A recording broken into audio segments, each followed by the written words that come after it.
Hello बच्चों, कैसे हो। मैं दिनेश जैन डीजे सर, आपका फिजिक्स मेंटोर मेडिटेक इंस्टीट्यूट में आपका स्वागत करता हूं। आज हम मैथमेटिकल टूल्स में डिफरेंशिएशन की क्या की इंपॉर्टेंट प्रॉब्लम से क्या है मैं आपको डिस्कस कराऊंगा। देखिए बच्चों, अगर हमें बोला, अगर एक फंक्शन दिया y equal to x³ plus 10 2x plus 4, इसका अगर हमें डिफरेंशिएशन करना है तो हमें सिंपल फॉर्मूले पता होना चाहिए। x की पावर n का डिफरेंशिएशन होता है n x power n minus 1, 10 mx का डिफरेंशिएशन होता है m sec square mx, and constant का डिफरेंशिएशन होता है 0। तो यहाँ पर क्या है कि हमारा आंसर हो जाएगा dy/dx करेंगे तो x³ का डिफरेंशिएशन हो गया 3x स्क्वायर, 10 2x का हो गया 2 sec स्क्वायर 2x, एंड 4 का हो गया 0। तो यही हमारा आंसर है। अगर हम बात करें नेक्स्ट क्वेश्चन के बारे में, अगर हमें y दिया है e पावर e, सबको मालूम है e एक कांस्टेंट है जिसकी वैल्यू होती है 2.718। अब e अगर एक कांस्टेंट है तो कांस्टेंट की पावर कांस्टेंट क्या होगी, कांस्टेंट होगी, उसकी पावर भी कांस्टेंट क्या होगी, कांस्टेंट। कांस्टेंट का डिफरेंस क्या होता है 0। तो यहां पे हमारा dy/dx आएगा 0। अब बात करते हैं नेक्स्ट क्वेश्चन के बारे में। देखिए, अगर हमें दिया है y equal to x² plus 4 power 3/2, तो या तो क्या है कि आप इसे चेन रूल से करिए या आप डायरेक्ट करिए। चेन रूल से कैसे करेंगे, हम मान लेते हैं let t equal to x² plus 4, तो ये फंक्शन हमारा एक सिंपल फंक्शन में कन्वर्ट हो गया। y इक्वल टू बन गया t पावर 3/2। अब क्या है कि y का फंक्शन t की फॉर्म में है एंड t का फंक्शन x की फॉर्म में। अब हम लगाएंगे चेन रूल। चेन रूल का मीनिंग है dy/dx को हम लिखेंगे dy/dt into dt/dx। Chain rule कब लगाते हैं, जब भी कोई क्वेश्चन डिफिकल्ट आएगा, उस डिफिकल्ट क्वेश्चन को क्या है कि इजी वे में कन्वर्ट करने के लिए अपन चेन रूल लगाएंगे। जैसे क्या है कि बचपन में कोई माँ अगर ये कसम खा लेती है कि मैं मेरे बच्चे को क्या है कि जो 2 दिन का है उसे गुलाब जामुन खिलाऊंगी, उसके बाद क्या है कि मैं खाना खाऊंगी, तो आप खुद सोचो कि क्या है कि 2 दिन का बच्चा गुलाब जामुन कैसे खा सकता है। तो 2 दिन के बच्चे को क्या है कि माँ गुलाब जामुन खाने के लिए, खिलाने के लिए क्या करती है, एक स्पेशल टेक्निक यूज करती है। वो क्या करती है, गुलाब जामुन का क्या है कि लिक्विड का घोल बना लेती है, उस घोल को, लिक्विड के घोल को क्या है कि बच्चे को पिला देती है। तो क्या है कि जब गुलाब जामुन चला गया तो लिक्विड के घोल में गुलाब जामुन चला गया, माँ खुश हो जाती है। ठीक वो की वही बात यहाँ पर है। जब भी कोई डिफिकल्ट डिफरेंशिएशन आएगा आप उसे चेन रूल से सोल्व कर लीजिए, और जब आप बड़े हो जाएंगे, जब आप समझ जाएंगे, फिर आप डायरेक्ट भी कर सकते हैं। मैं आपको दोनों मेथड बता रहा हूं। तो देखो, y का फंक्शन किस फॉर्म में, t की फॉर्म में, एंड t का फंक्शन किस फॉर्म में, x की फॉर्म में। इसे मैंने इक्वेशन 1 बोला, इसे मैंने इक्वेशन 2 बोला।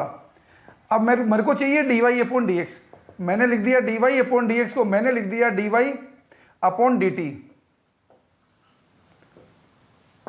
इंटू dt/dx, ये मैंने लिख दिया। अब मुझे मालूम है dy/dt, y है t की पावर 3/2, x की पावर n का डिफरेंस होता है nx n-1, तो t की पावर 3/2 का होगा 3/2, t की पावर 3/2 माइनस 1, जो 3/2 माइनस 1 हो जाएगा 1/2, और dt/dx, t है यहाँ पे x² प्लस 4, x² का डिफरेंस होगा 2x और 4 का होगा 0। 2 से बच्चों 2 कट गया, x t की जगह जो आपने माना था वो रख दीजिए। t की वैल्यू क्या थी, x² प्लस 4 पावर 1/2, ये आपका आंसर आ गया। अगर आपको क्या है कि बच्चों इसको डायरेक्ट करना है, अगर बच्चों आपको इसको डायरेक्ट करना है तो आप क्या करेंगे, पहले क्या करें आप, क्या है कि बॉक्स में जो चीजें पड़ी हुई है उसका कर दीजिए, और फिर क्या है कि सिंपल बॉक्स में पड़ी हुई चीजों को x मान के x पावर n से सोल्व कर दीजिए। कैसे करेंगे, देखिए, जब आप इसका क्या है कि डायरेक्ट डिफरेंशिएट करेंगे तो बॉक्स में क्या पड़ा हुआ है, x² प्लस 4, x² प्लस 4 का डिफरेंस कितना है 2x। अब इसको मैं लगाऊंगा x की पावर n का फॉर्मूला, पूरी को x से x जैसे एज्यूम करके x की पावर n लगाऊंगा तो क्या हो गया 3/2, जो n है, x² plus 4 power 3/2 minus 1। Solve करूंगा तो कितना हो गया, 2 से 2 कट गया, आ गया x इंटू 3x, 3 तो यहां भी था, तो 3x into x² plus 4 power 1/2। तो कहने का मीनिंग, जो रिजल्ट आपको यहां मिल रहा है वही रिजल्ट आपको यहां मिल रहा है। ये डायरेक्ट है। ये कब करेंगे आप, जब आपको समझ में आ जाएगा तो आप डायरेक्ट कर लेंगे, जब आपको समझ में नहीं आया तो आप चेन रूल से कर लेंगे। चेन रूल से प्रैक्टिस कर लीजिए, और जब आपको प्रैक्टिस हो जाएगी तो आप डायरेक्ट कर लीजिए। और क्वेश्चन आपको बताते हैं। देखिए, अगर हमारे क्या कि डिफरेंशिएशन कुछ इस तरीके का है, जिसमें हमें डिफरेंशिएशन की एप्लीकेशन पूछी है मैक्सिमा मिनिमा निकालने के लिए। किसके लिए, मैक्सिमा मिनिमा निकालने के लिए। तो क्या करेंगे, देखिए, अगर हमें कोई कहेगी रेक्टेंगल दिया है जिसकी पेरीमीटर दे रखी है, रेक्टेंगल की पेरीमीटर दे रखी है, पेरीमीटर दे दी मान लो आपको 80। अब आपको पूछा है इस रेक्टेंगल का यदि कहेगी एरिया, यदि इस रेक्टेंगल के एरिया को मैक्सिमाइज करना है तो इसकी कहेगी साइड्स क्या क्या होंगी। तो देखिए एरिया को मैक्सिमाइज करना है, हमने इसकी लेंथ मान ली l, इसकी विड्थ मान ली b, तो l plus B into 2, perimeter दे रखी थी आपको 80, तो ये कितना हो गया 80, 2 से क्या ये काट दिया तो 40 हो गया, तो l प्लस बी कितना हो गया आपके पास 40। अब आपके पास इसका एरिया क्या होगा, रेक्टेंगल का एरिया आ गया l इंटू बी, और b की जगह क्या रख सकते हैं, b की जगह रख सकते हैं 40 माइनस l, तो ये हमारे पास हो गया l into 40 minus l। Area आपके पास आ गया है l इंटू 40 माइनस l, जिसको आप चाहें तो क्या है कि इसको क्या लिख सकते हैं 40l माइनस l स्क्वायर। अब आपको मैक्सिमाइज करना है तो आप क्या करिए, इसको डिफरेंशिएट करिए एरिया को l के साथ। जब डिफरेंशिएट करेंगे तो 40l का तो कितना आएगा 40, l स्क्वायर का कितना आएगा 2l, इसको कर दीजिए 0 और सोल्व कर लीजिए, तो l की वैल्यू आपके पास आएगी 2l आया 40, तो l कितना है आपका 20। अगर बच्चों l आपका 20 आ रहा है तो b कहां से आएगा, b भी आपका 20 आएगा, देख सकते हैं आप। इसका मीनिंग क्या है कि एरिया को मैक्सिमाइज करने के लिए ये रेक्टेंगल स्क्वायर होना चाहिए, इसकी लेंथ एंड विड्थ दोनों सेम होनी चाहिए। अगर न्यूमेरिकल में आपको मैक्सिमम एरिया पूछा जाए तो मैक्सिमम एरिया कितना आ जाएगा 20 इंटू 20, मतलब 400 यूनिट्स आ जाएगा। ओके, आपको क्या है कि नेक्स्ट क्वेश्चन और बताते हैं। देखिए अगर आपको मैक्सिमम मिनिमम वैल्यू निकालनी है तो देखिए फिर से हमें यहां पे बोला है एक मास m, इसको हमें क्या है कि दो इक्वल पार्ट, इसको हमें क्या है कि इस मास को दो पार्ट में डिवाइड करना है। हमें पूछा how the mass capital M is to be divided in 2 parts so that when they are kept at a separation x gravitational force between them is maximum. तो हमें कैपिटल मास M को क्या है कि दो टुकड़ों में तोड़ना है, और जिन्हें क्या है कि सर्टेन डिस्टेंस x पे रखने पे इनके बीच लगने वाला ग्रेविटेशनल फोर्स क्या है मैक्सिमम, तो उन टुकड़ों के मास हमें बताने हैं। तो देखिए इस मास को क्या है कि हमने एक टुकड़ा अगर इसका स्मॉल m मान लिया, इसका दूसरा टुकड़ा हो जाएगा m माइनस m।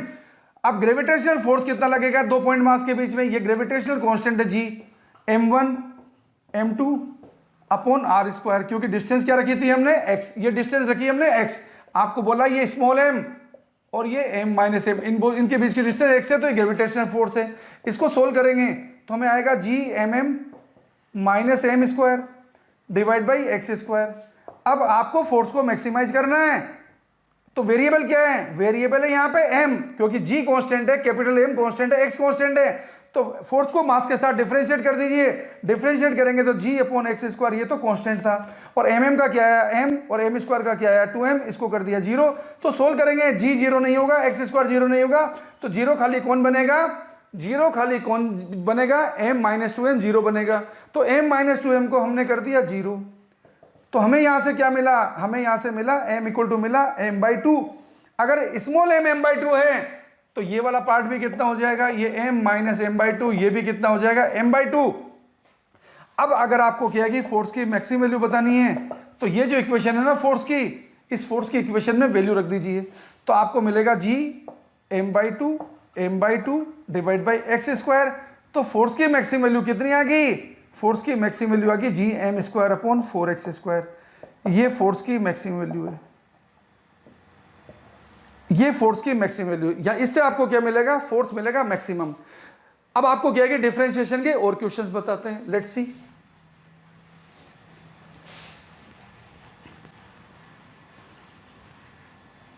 अगर आपको क्या है कि किसी ने कोई वैल्यू दे दी, फंक्शन दे दिया y e power x plus e power minus x divide by e की पावर x।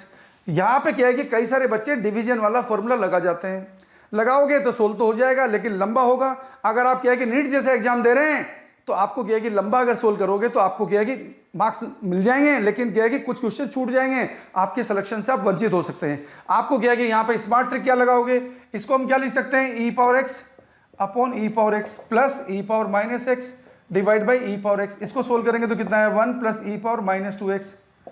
अब आपका क्या है कि क्वेश्चन का सॉल्यूशन हो गया एकदम आसान। तो dy अपॉन dx करूंगा तो कितना हो गया 1 का 0, और e पावर mx का क्या होता है m e power mx, m कितना है यहाँ पे -2 e पावर -2x। तो यही हमारा आंसर हो गया -2 ई पावर -2x। ये आपके क्या है कि क्वेश्चन का आंसर हो गया है। अब आपको क्या है कि फिर से नया क्वेश्चन बताते हैं जो जेई क्या है कि मेंस लेवल का है। ध्यान से सुनिए, नीट वाले बच्चे भी जो अच्छे मार्क्स लाना चाहते हैं, एडवांस कभी डिफिकल्ट क्वेश्चन आए वो भी कर सकते हैं। देखो ये हमारे पास एक एक्सप्रेस हाईवे है और ये बीच में कच्चा रोड है। इस एक्सप्रेस हाईवे पे गाड़ी चल रही है, ये गाड़ी चल रही है v वेलोसिटी से, और यहां से क्या है कि इस एक्सप्रेस हाईवे की इस जंक्शन से डिस्टेंस है स्मॉल l, और क्या है कि यहां पे आपका घर है, इस जंक्शन से आपके घर की डिस्टेंस है स्मॉल d, और ये कच्चा रोड है। इस कच्चे रोड पे गाड़ी की स्पीड थोड़ी कम है, v अपॉन ईटा, ईटा की वैल्यू 1 से ज्यादा है। अब आपको क्या है कि क्वेश्चन में क्या पूछा जा रहा है, ये व्यक्ति जो क्या है कि गाड़ी चला रहा है, इस व्यक्ति को क्या है कि इस जंक्शन से गाड़ी को कितना डिस्टेंस पहले टर्न कर ले, कच्चे रोड पे उतार ले, ताकि ये व्यक्ति क्या है कि यहां पर अपने घर पर मिनिमम टाइम में पहुंच सके। तो मान लेते हैं ये व्यक्ति जो गाड़ी चला रहा है एक्सप्रेस हाईवे पर, इस जंक्शन से मान लेते हैं ये एक्स डिस्टेंस पहले टर्न मारता है ताकि घर पे मिनिमम टाइम में पहुंच सके। तो लेट्स सी, मान लेते हैं इसने टर्न यहां से मारा, एक्स डिस्टेंस पहले इसने टर्न मारा, ये ऐसे चला, यहां पे इसको टाइम, ये डिस्टेंस कितनी है l - x, ये डिस्टेंस कितनी है, ये डिस्टेंस है d² प्लस x² का अंडर रूट। यहां पे मान लेते हैं इसे टाइम लग रहा है t1, यहां पे इसे टाइम लग रहा है t2।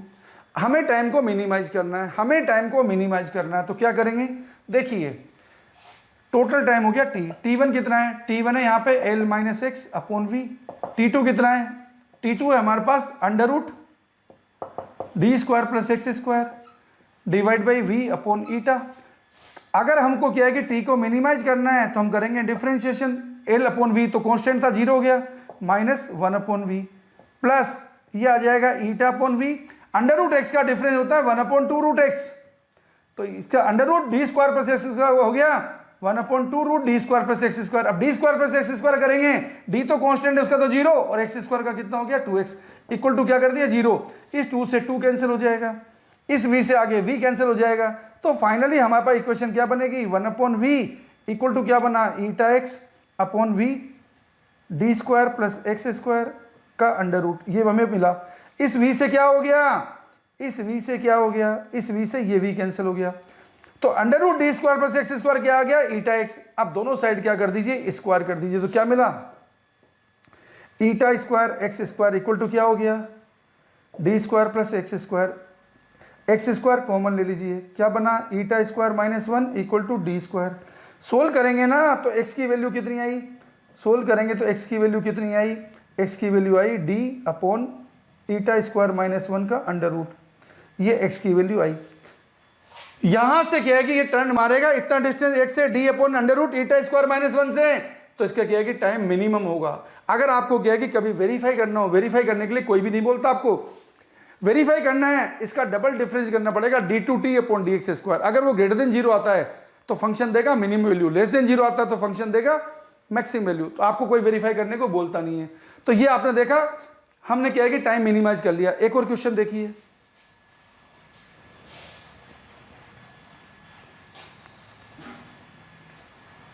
अगर हमें क्वेश्चन में ये फंक्शन दे दिया y, आपको दे दिया 10e⁻√x, इसका करना डिफरेंशिएशन। अगर आप बड़े हो गए तो आप डायरेक्ट करिए, कैसे करोगे, पहले आप किसका कर दीजिए, इसको 10x जैसा 10x का कर दीजिए, 10x का क्या होता है sec²x, तो sec² e⁻√x हो गया। अब 10 का काम खत्म हो गया, अब e⁻√x का कर दीजिए, e⁻√x का क्या होगा e⁻√x, और √x का कितना होगा 1/2 रूट x। यही आपका आंसर हो गया, यही आपका आंसर हो गया। जमा दीजिए इसको, बढ़िया जमा दीजिए तबीयत से, ताकि देखने वालों को क्या है कि मजा आ जाए। वैसे क्या है कि जमाने के नंबर नहीं मिलते हैं। e⁻√x अपॉन 2 रूट x, ये आपका dy अपॉन dx है, ये आपका dy अपॉन dx है। इस तरीके से हम क्या है कि डिफरेंशिएशन की कोई भी प्रॉब्लम को हम सोल्व कर सकते हैं, बस आपको फॉर्मूले याद होने चाहिए। अगले आने वाले लेक्चर में आपको हम क्या है कि इंटीग्रेशन की क्या है कि प्रॉब्लम से अवेयर कराएंगे। तब तक बने रहिए बच्चों। हमारा यूट्यूब चैनल मेडिट्रेक कोटा सब्सक्राइब करिए एंड बेल आइकन को क्या है कि प्रेस करिए, ताकि आपको क्या है कि वीडियो जैसे ही बने तुरंत आप तक पहुंच सके। थैंक यू बच्चों।